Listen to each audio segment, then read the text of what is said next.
Nesse vídeo nós vamos falar sobre comunicações sem fio.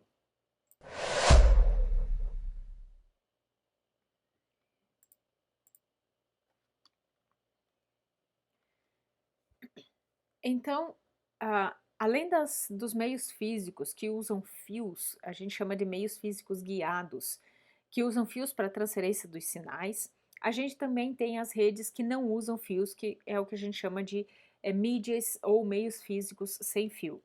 Esses meios, nesses meios físicos, os sinais que transportam os bits, eles são sinais eletromagnéticos e eles vão trabalhar em geral em ondas de radiofrequência, em ondas de rádio ou microondas, para oferecer uma melhor opção de mobilidade. Então, aqui o requisito do usuário em geral é mobilidade.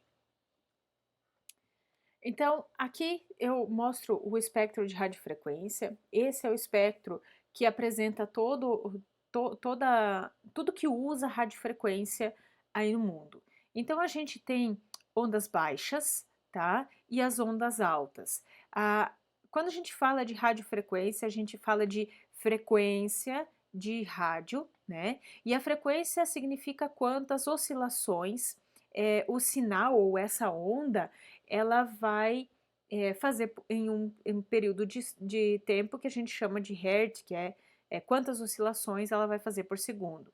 Então, nós temos desde ondas baixas, que fazem pouquíssimas oscilações, até ondas muito altas. E aqui a gente tem uma parte desse espectro que são ondas de radiação não ionizante e ondas com radiação ionizante. Tá? No meio desse espectro, nós temos o espectro visível, aonde a gente tem as cores. Então, aqui a gente tem as comunicações de rádio e as comunicações de microondas, e o próprio microondas, né? Ah, infravermelho e ultravioleta. Ultravioleta aqui já está no espectro que pode causar danos à saúde. Então, as características da onda, quando a gente falar de um Hertz, a gente vai falar de oscilações, de quantas oscilações esse sinal vai fazer em um período de 1 segundo. Então, aqui a gente tem 2 Hz, a gente tem 2 oscilações por segundo. Então, quando a gente falar de megahertz, a gente vai falar de milhões de oscilações por segundo. Então, aqui a gente tem o que acontece, o que tem usando radiofrequência no mundo. Então, esse é o espectro da luz visível, que é o que a gente enxerga, tá? Então, nós temos ondas de rádio, rádio AM, rádio FM, que são ondas mais baixas. Você pode perceber que quando você se conecta numa rádio AM, você consegue andar de carro a uma distância muito maior do que rádio FM, porque a onda do rádio AM ela vai muito mais longe do que o rádio FM. Então, ondas com menos oscilações por segundo, elas são chamadas de ondas baixas, elas são chamadas de ondas baixas, e essas ondas baixas elas vão a uma distância muito maior. Porém, eu carrego menos bits de dados. Porém, eu carrego menos bits de dados a partir das ondas baixas. Então, aqui o que a gente tem? Rádio AM, tem rádio FM também, as rádios em geral, TV, as TVs, tanto as analógicas quanto as digitais. Nós temos radares, controles remotos usando infravermelho, né? Nós temos a luz do sol, o sol propriamente dito. Nós temos radiografia e elementos radioativos. Quanto mais oscilações por segundo, mais prejudicial essa onda é para a sua saúde. Em tese, as ondas de rádio não prejudicam a saúde, tá? Mas essa é uma discussão que extrapola a nossa discussão aqui, que é uma discussão de comunicação. Então, alguns tipos de redes sem fio. Então, as redes, elas são classificadas de acordo com a sua área de abrangência. Então, nós temos redes locais, redes pessoais, redes metropolitanas e redes WAN. Então, nas redes locais, onde a gente tem uma LAN, é o que a gente chama de LAN, a internet ela é fornecida por um tipo de rede, a Wi-Fi, por exemplo, e redes de celular. Então, um exemplo de WLAN é a rede de celular e a rede de Wi-Fi.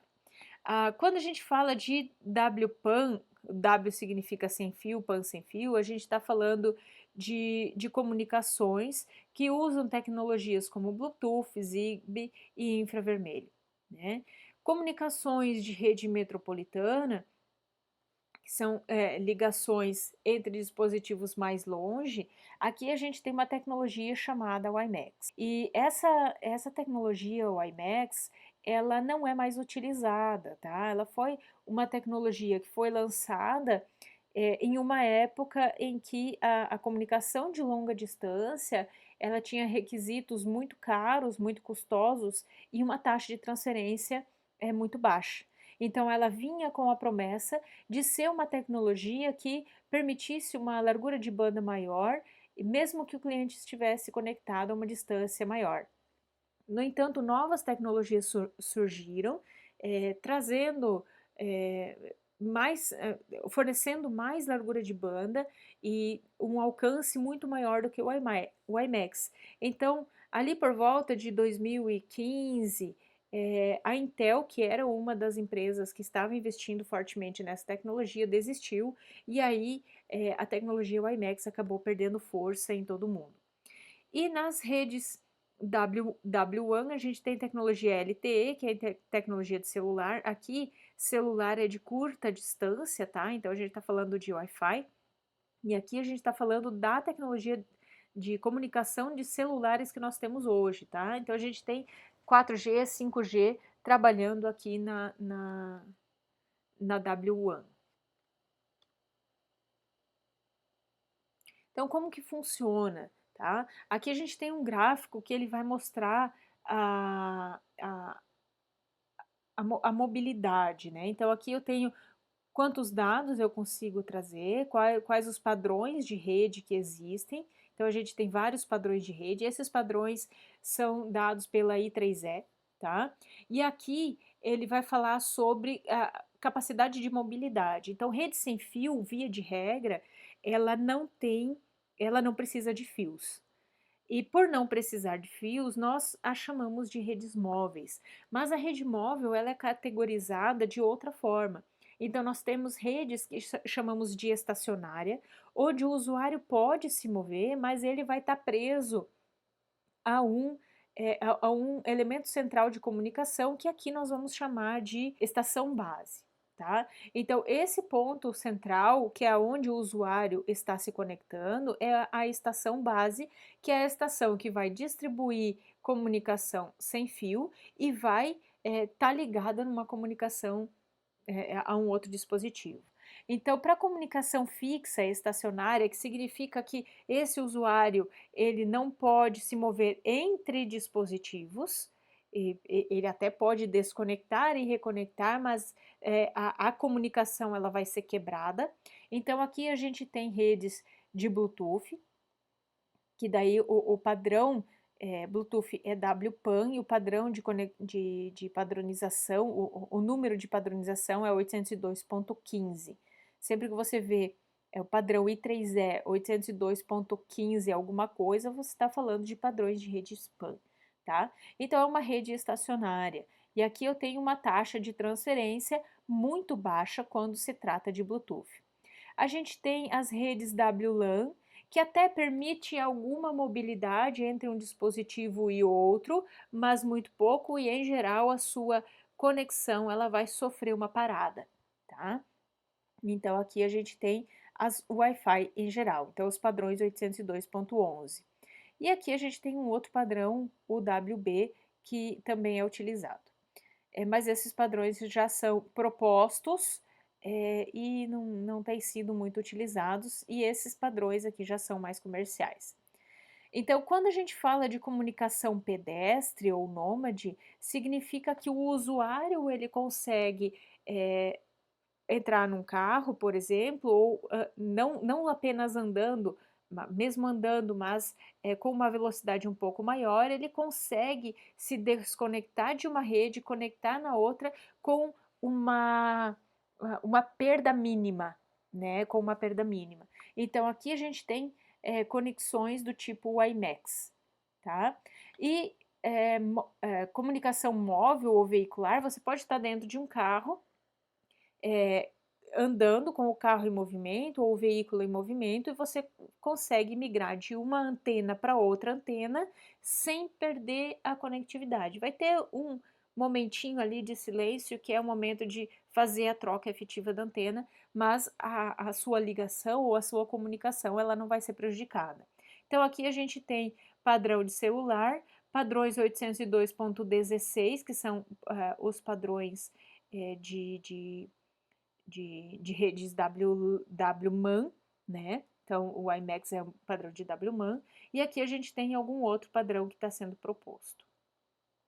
Então, aqui a gente tem as taxas, e essa taxa também a gente consegue verificar quantos bits eu consigo transmitir, né? Então, 2.5G, aqui a gente pode colocar também 3G, 4G e 5G, todos aqui nesse gráfico do celular.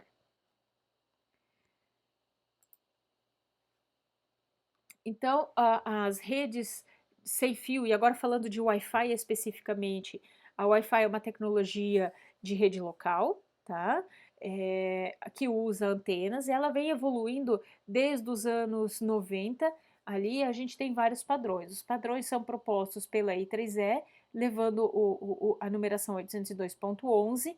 Então a gente tem, e esses números, eles vêm seguidos de uma letrinha, né? Para cada letra eu tenho um novo padrão. Então aqui eu tenho a faixa de frequência em que ele trabalha, essa frequência é lá daquele espectro de radiofrequência. Então a 802.11 originária, ela trabalhava com 2.4 GHz e conseguia uma taxa de transferência de 2 megabits por segundo com uma modulação FHSS. A modulação diz respeito a como eu vou colocar os bits dentro daquele sinal. Na segunda geração, a gente tem o padrão 802.11b, trabalhando na mesma faixa 2.4. Então, a gente tem muitos equipamentos trabalhando aqui nessa faixa de frequência, tá? E a taxa de transferência, a gente conseguia uma taxa de transferência de até 11 megabits por segundo, o que é um ganho importante com relação aos dispositivos de primeira geração. Já na terceira geração, a gente tem os padrões o padrão A e o padrão G, trabalhando nas faixas de frequência de 5 e 2.4 GHz, com uma taxa de transferência de até 54 megabits por segundo.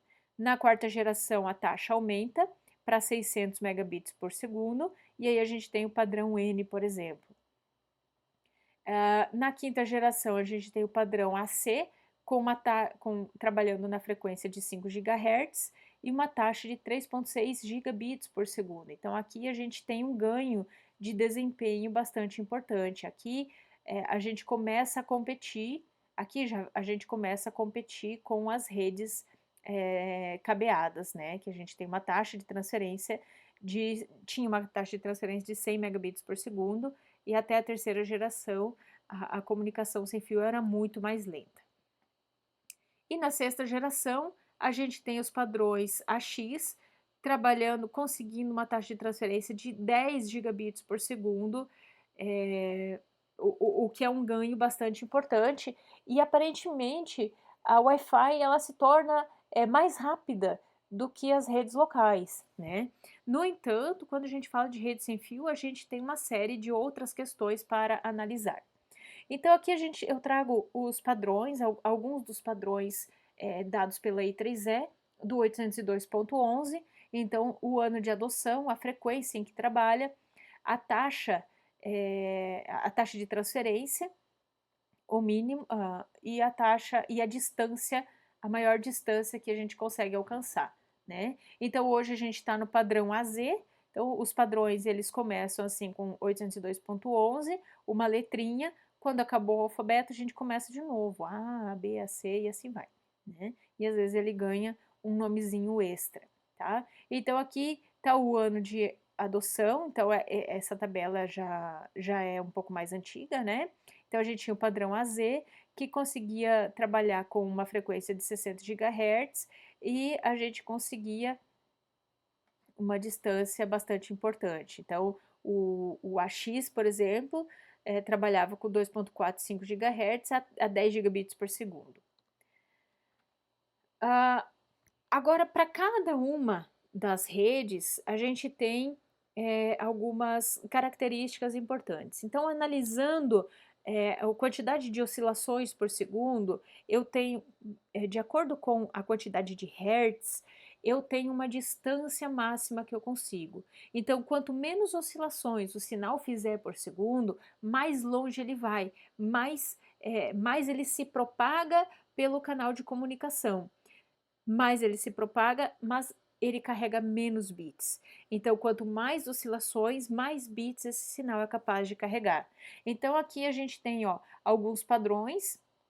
Então, ele está dizendo qual é o padrão, qual é a distância que ele alcança, tá? Mas a distância é inversamente proporcional à quantidade de bits transmitidos, então a tua taxa de transferência vai ser menor. Então, o que a gente tem? Em geral, a gente tem esses padrões trabalhando com 2.4 e 5 GHz. Então, algumas características das ondas 2.4 e 5 GHz, que são as ondas que trabalham aí que são as ondas utilizadas pelos dispositivos de comunicação que usam o Wi-Fi, os padrões Wi-Fi. Então, a onda de 2.4 GHz, ela tem um comportamento, ela é uma onda mais longa, né, mais alta e a curva dela é mais longa, então ela faz menos oscilações por segundo e ela consegue um alcance maior. Mas esse alcance tem um custo, que é o custo da taxa de transferência. Eu consigo colocar menos bits, eu consigo modular nessa onda menos dados do que eu consigo modular no 5 GHz. Então, 5 GHz faz mais oscilações por segundo e eu consigo colocar aqui dentro mais dados. E aí, a gente tem essas características. Então, 2.4 GHz eu tenho uma maior distância e menor velocidade. Velocidade porque eu coloco menos bits, então a minha comunicação ela vai demorar um pouco mais. No 5 GHz eu tenho um alcance muito menor, o que exige que os equipamentos conectados a eles estejam mais perto, mas eu consigo uma velocidade maior. Então, essa figurinha ela apresenta o quanto os dados podem ser enviados, o quão longe esses dados podem ser enviados a partir da estação base, a partir do dispositivo de rede. Então, eu mando os dados, esses dados no 2.4 vão mais longe e os dados do 5 GHz ele morre antes. Então, esses dados eu consigo colocar mais informações na onda, mas o meu sinal ele perde força, ele é atenuado muito antes. Então, algumas características com relação à interferência. Padrões 2.4, eles sofrem muita interferência. Por quê? Primeiro porque tem muitos equipamentos, aqui a gente está numa faixa de frequência aberta, que qualquer dispositivo pode usar sem pagar licença.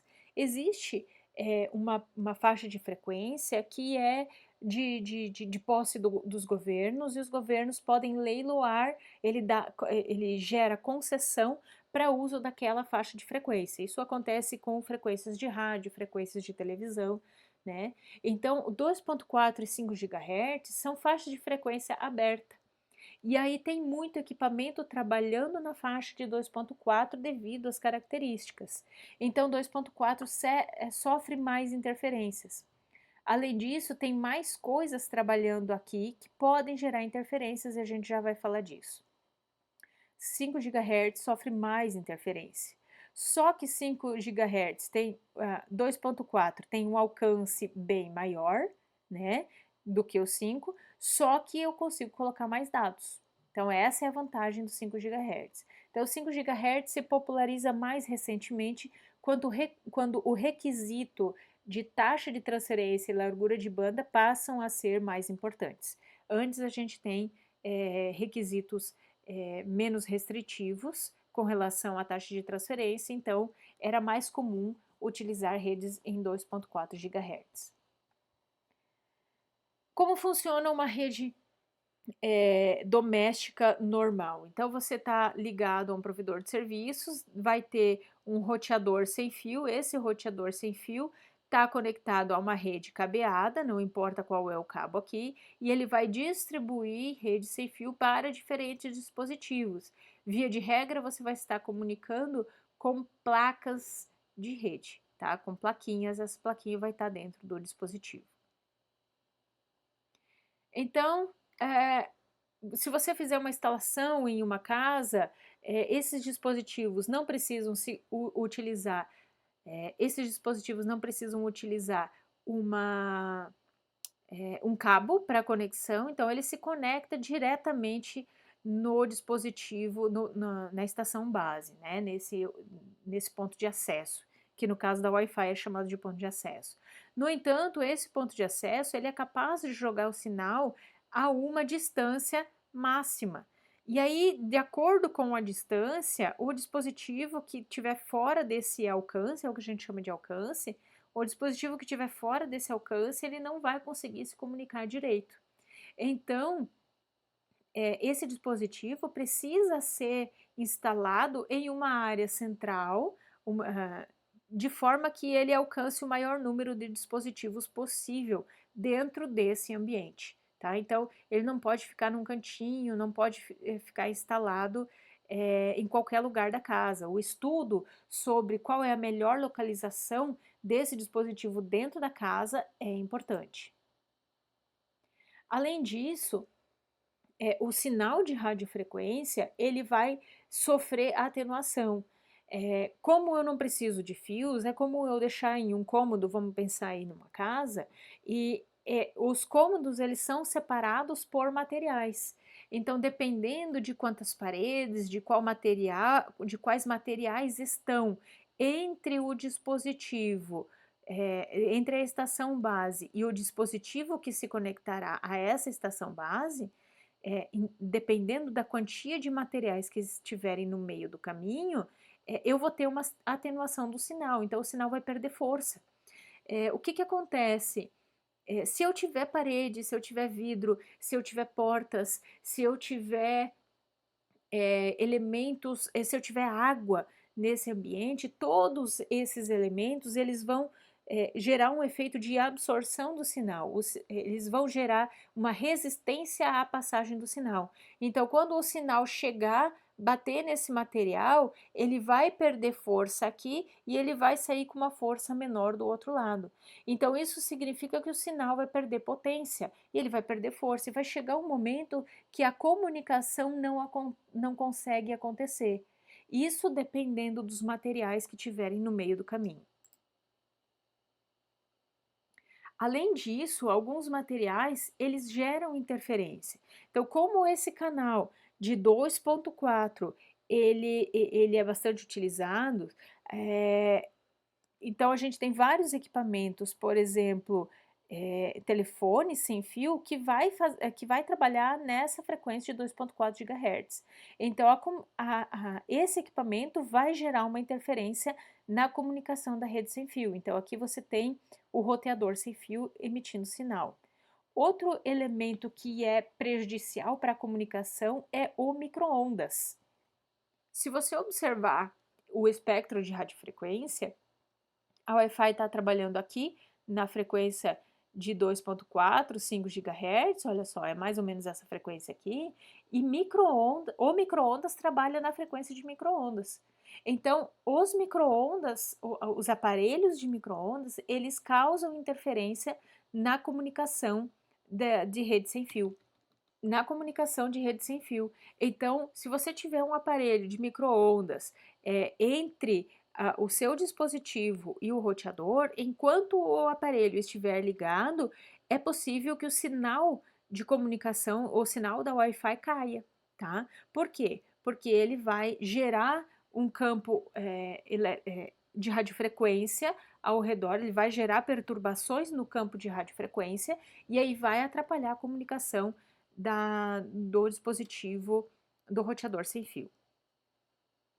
Então, aqui alguns materiais que vão atrapalhar a comunicação, então, que interferem a comunicação sem fio. Então, quando a gente fala de de vidros, os vidros, se eu tiver um aparelho de um lado do vidro e outro equipamento do outro lado do vidro, a onda precisa passar por esse vidro. E quanto mais trabalhado, quanto menos translúcido for esse vidro, maior a interferência que ele vai gerar, tá? Da mesma forma, água e dispositivos que contêm água também vão atrapalhar, eles vão oferecer resistência à passagem dessa onda de radiofrequência. Equipamentos, então aqui a gente tem vidros simples, eles vão oferecer uma resistência menor. Aí, dependendo da localização desse vidro, de quão longe, quão distante o dispositivo tiver da estação base, mais importante vai ser essa perda, tá? A gente tem a água também interferindo, então a água a água vai interferir um pouco mais, né? Então, esses dispositivos, se você tiver algum elemento que contenha água, banheiros que são lugares molhados, eles tendem a ter um sinal mais fracos, tá? E aí a gente tem também os tijolos, que os tijolos eles vão gerar, como ele tem uma massa um pouco mais densa, ele vai gerar uma resistência maior. A gente também tem redes de drywall, então essas redes, paredes de drywall, então essas paredes de drywall elas vão gerar uma resistência média, menor do que uma parede, é melhor você ter uma parede de drywall do que uma parede de concreto, né? Uma parede com tijolos. O tijolo vai ser mais denso e vai gerar uma interferência maior, tá? Se eu tiver cerâmica, a cerâmica vai oferecer uma resistência importante, né? E metal e concreto, porque em geral o concreto leva metal dentro, o concreto tem o concreto vai ter pedras dentro, então todos esses materiais eles vão gerar uma resistência muito maior, muitas vezes bloqueando a passagem do sinal. Então é comum a gente ver ambientes que tenha concreto ou tenha metal e ambientes com esses materiais, o sinal não se propaga para além desses materiais. Então, por isso também, se você tiver uma casa de 2 andares, onde tem um concreto no meio do caminho, você vai ter interferência. Eu preciso colocar um ponto de acesso no primeiro andar e um ponto de acesso no segundo andar também. Além disso, outros equipamentos que usem a mesma frequência podem se atrapalhar. Na mesma casa, você não pode ter 2 roteadores sem fio de forma que o sinal de um chegue no outro. Porque se eles chegarem, se eles se encontrarem, você vai ter, o sinal não vai passar direito, tá? Uma comunicação vai atrapalhar a outra. É possível sim instalar equipamentos, mais de um equipamento, mais de um ponto de acesso na mesma casa, no mesmo ambiente, mas eles precisam estar configurados para trabalharem juntos, então eles precisam trabalhar em um formato de rede mesh. A rede mesh, todos os dispositivos fazem parte de uma mesma rede, então eles estão trabalhando para juntos, como se fosse uma única rede. Aqui falando um pouco de 2.4 GHz, então a gente tem a rede toda de 2.4, ela foi dividida em canais, em 11 canais aqui no Brasil, alguns países falam de 13 canais, e aí alguns equipamentos vão apresentar até os 13 canais. Cada canal ele tem uma largura de banda de 20 MHz, né? E aí, só que o canal 1 ele sobrepõe o canal 2, então aqui eu tenho o desenho do canal 2.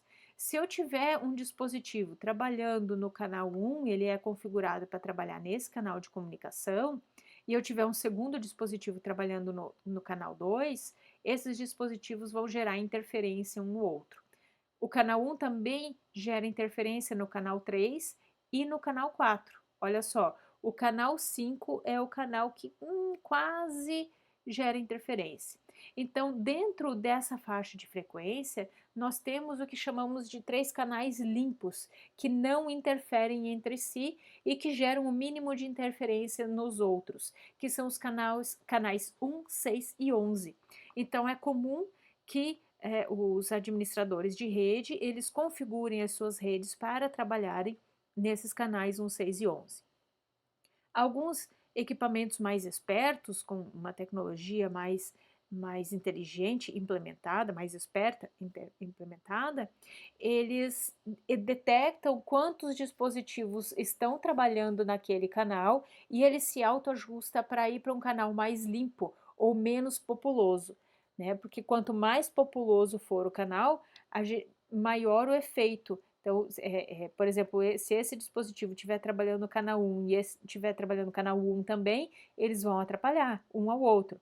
Esse precisa trabalhar em um canal que esse dispositivo não gere interferência. Então, ele vai precisar trabalhar no canal superior ao 5, por exemplo.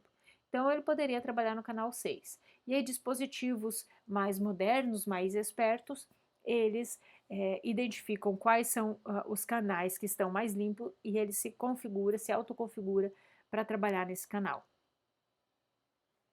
Já já a rede de 5 GHz, ela foi dividida em canais também, só que esses canais eles não interferem um no outro, eles são independentes. Então eu posso colocar nos diferentes canais. E aqui eu posso determinar também no dispositivo qual é a qual que é a largura do canal, o comprimento do canal. Então se eu vou trabalhar com 10 MHz, com 20 MHz, 40 ou 60. Quanto maior a minha largura de banda, menos quantidades de canais eu posso ter ou mais interferências eu posso sofrer, né? Então a gente tem algumas larguras de banda que são mais adequadas. Então aqui a gente tem, por exemplo, canais de 20 MHz, que eles não geram interferência uns nos outros, canais de 40 MHz, que daí se eu tiver um dispositivo trabalhando num canal de 20, eu posso sobrepor. Aqui eu consigo ter mais canais disponíveis, aqui eu consigo mais largura de banda, né? Então eu tenho as possibilidades até 160 MHz.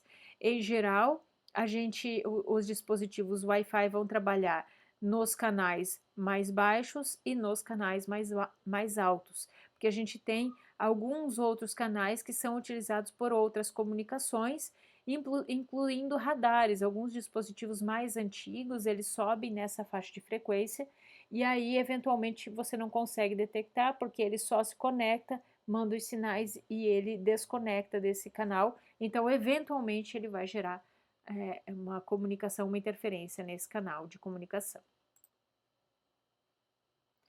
Então, voltando aqui para a nossa apresentação, então nós temos algumas limitações com relação às redes sem fio, que é a área de cobertura.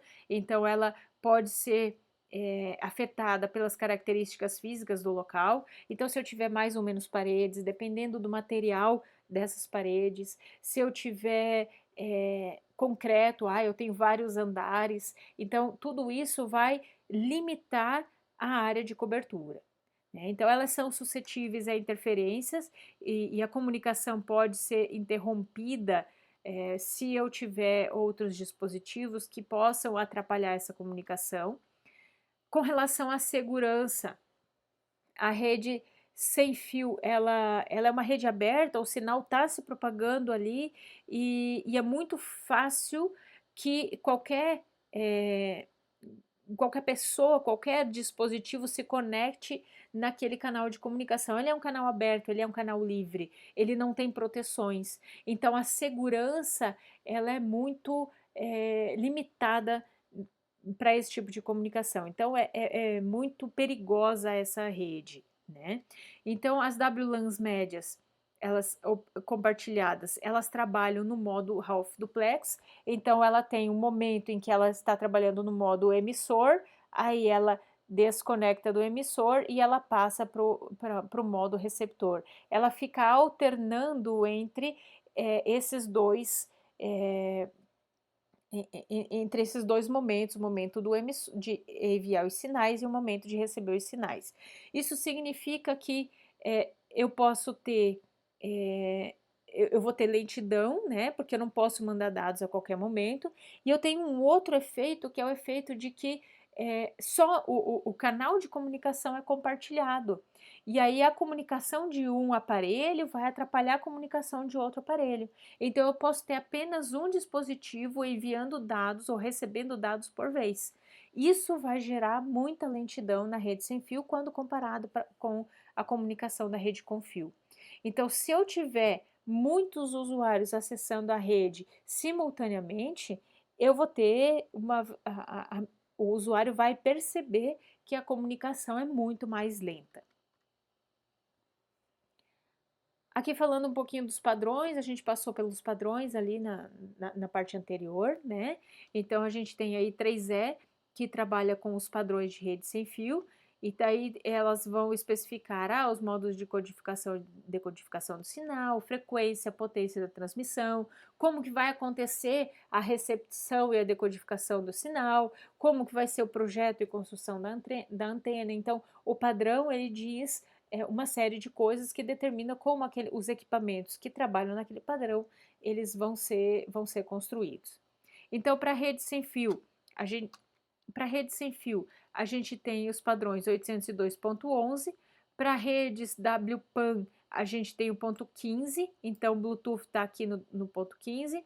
O IMAX, que é aquela tecnologia que a gente falou que morreu, ela não vingou, ela trabalha, a padronização dela é 802.16, e Zigbee, que é uma outra tecnologia para a rede WPAN, ela é 802.15.4, tá? Então, o Zigbee é uma rede com baixa taxa de dados, baixo consumo de energia, então esse tipo de rede é utilizada hoje na IoT, por uma série de dispositivos IoT. Não é o único tipo de comunicação, a gente tem outras tecnologias de rede trabalhando, mas esse é um dos padrões utilizados pela IoT, tá? Em geral, as redes sem fio, elas são compostas por um ponto de acesso, esse ponto de acesso é o que eu estava chamando de estação base até há pouco, então é o dispositivo que vai emitir o sinal, a onda de radiofrequência e vai conectar diretamente no seu dispositivo sem fio, tá? Então é chamado de AP. Então ele vai concentrar os sinais sem fio dos usuários e se conectar normalmente por um cabo de cobre à infraestrutura de rede existente, tá?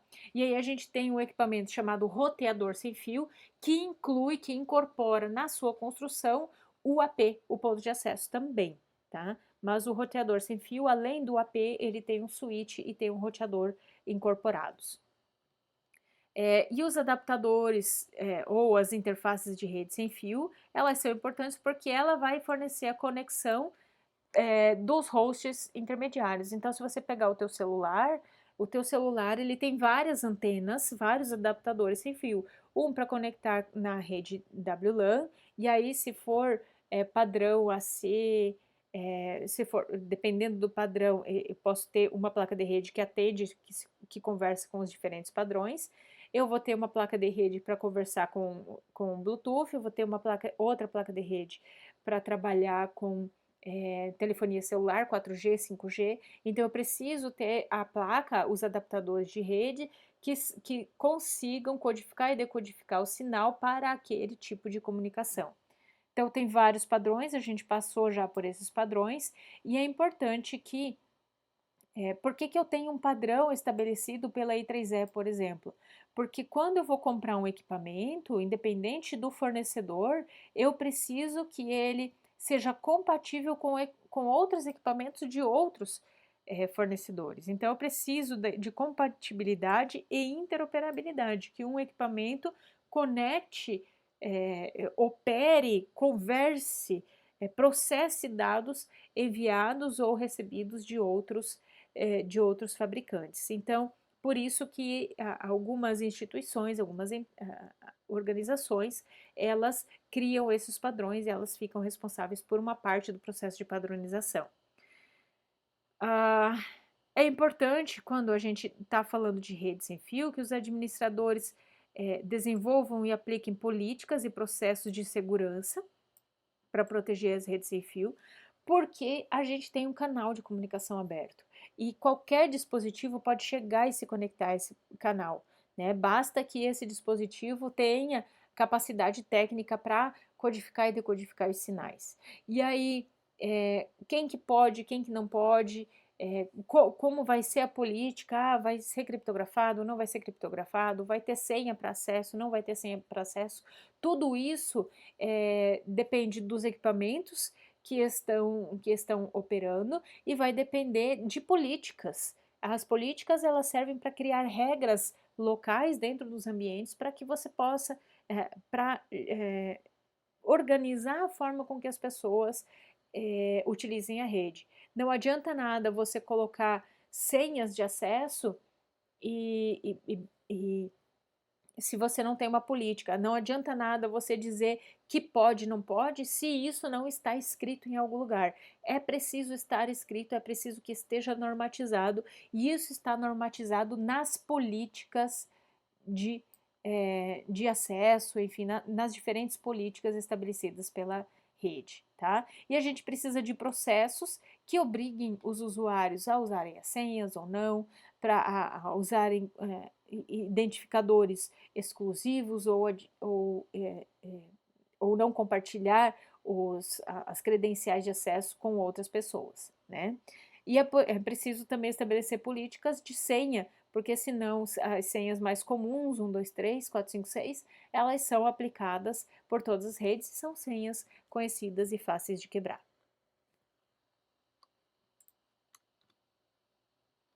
Nesse vídeo, nós falamos bastante sobre rede sem fio, algumas características, limitações, falamos de padrões de rede, e eu espero que você tenha compreendido um pouquinho sobre como funcionam as redes sem fio.